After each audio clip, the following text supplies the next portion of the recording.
আসসালামু আলাইকুম। আজকে আপনাদের সাথে খাজার রেসিপিটা শেয়ার করব। একদম মুচমুচে আর দেখতেও অসাধারণ, খেতেও খুবই মজার। সাধারণত আমরা মেলাতে গেলে কিন্তু এটা কিনে খাই, তো এটা কিভাবে ঘরেই খুব সহজে বানানো যাবে আপনাদের সাথে শেয়ার করছি। এখানে স্যুপ বাটির আমি 1 বাটি ময়দা নিয়েছি, আর অবশ্যই কিন্তু এটা বানানোর জন্য ময়দাটাই নিতে হবে। 1 চামচের 3 ভাগের 1 ভাগ আমি লবণ দিয়ে নিচ্ছি। একটু ময়দার সাথে লবণটা খুব ভালো করে মিশিয়ে নিলাম। 1 চিমটি দিয়ে দিচ্ছি খাবার সোডা, এতে করে খাজাটা মচমচে থাকবে আর ফুলবে। তারপর আবার একটু হাত দিয়ে মিক্স করে নিলাম। তারপরে দিয়ে দেব রান্নার রেগুলার তেল। আমি এখানে 2 টেবিল চামচের মতো তেল দিয়েছি। তারপরে তেলটা হাতে খুব ভালো করে ডলে ডলে আর কি ময়দার সাথে মিক্স করে নিতে হবে। আর তেলটা দেওয়ার কারণে এই খাজাটা খুবই খাস্তা হবে। তারপর অল্প অল্প করে পানি দিয়ে একটা সফট ডো তৈরি করে নেব। আর এই ডোটা আমি রেস্টে রেখে দেব 10 থেকে 15 মিনিটের জন্য। আর এদিকে আমি এটার জন্য একটা চিনি শিরা করে নেব। তো স্যুপ বাটির প্রায় 1 বাটির চাইতে একটু কম চিনি দিয়েছি, আর যতটুকু পরিমাণে চিনি দিয়েছি তার হাফ দিয়ে দিব পানি। তারপর খুব ভালো করে এটা জাল করে নিব। আর এই চিনিটা থেকে যেন সুন্দর একটা সুঘ্রাণ আসে, সেজন্য এর ভিতরে শিলপাটা একটু থেতো করে তারপরে এলাচ দিয়ে দিয়েছি 3টা, আর একটা তেজপাতা ছিঁড়ে টুকরো করে দিয়ে দিয়েছি। আর খুবই সামান্য একটু ফুড কালার আমি ব্যবহার করেছি, তবে এটা অপশনাল, আপনারা চাইলে কিন্তু এটা স্কিপ করতে পারেন। তারপর এটা ঘন একটা শিরা করে নিব, একটা দুইটার না, একটা শিরা করেই ঠান্ডা করে নিব। তারপর পিঁড়ির উপরে যে ময়দাটা আমি রেখে দিয়েছিলাম, এখন সেই ময়দাটা আমি 2 থেকে 3 মিনিট খুব ভালো করে একটু মথে নিব।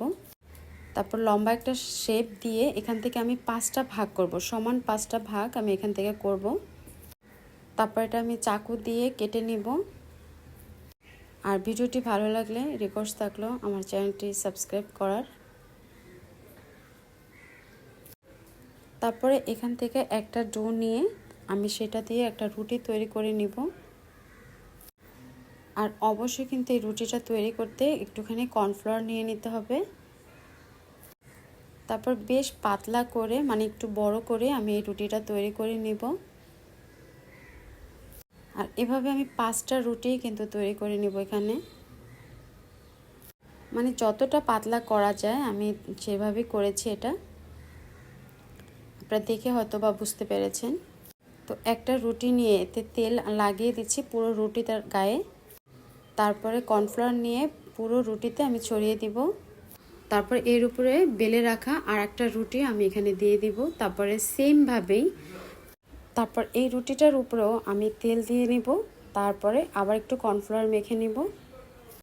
প্রত্যেকটা রুটির উপরে একই রকম করে করে দিব।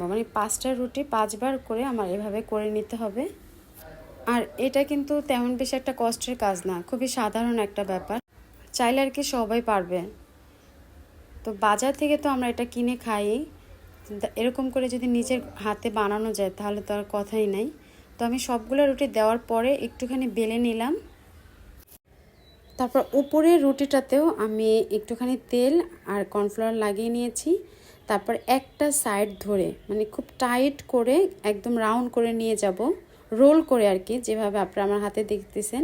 তো লাস্টে এসে এই জায়গাটাতে একটু পানি লাগিয়ে নিব, যাতে একটার সাথে আর একটা আটকে যায়, সেজন্য।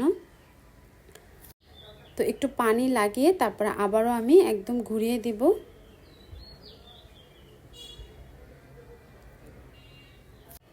তারপর একটা ছুরির সাহায্যে আমি কেটে নিব, চাপ না দিয়ে এভাবে ঘুরিয়ে ঘুরিয়ে করে কাটলে সবচাইতে ভালো হয়।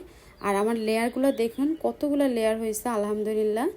আর এই 1 বাটিতে আমার অনেকগুলা কিন্তু খাজা হয়েছে। তো আঙ্গুল দিয়ে একটু চাপ দিচ্ছি, তারপরে বেলুনটা দিয়ে 2 সাইডেই একটু ভালো করে আর কি ঘুরিয়ে দিলাম।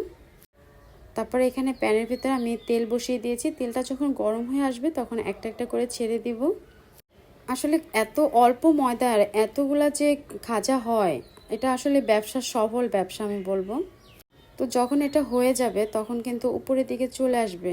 ব্যবসার জন্য বলছি, যারা এটা নিয়ে আর কি ব্যবসাটা করতে চায় তাদের জন্য আমার মনে হয় বেশ একটা ভালো হবে, কারণ অল্প একটু ময়দায় অনেকগুলো খাজা কিন্তু বানানো যায়।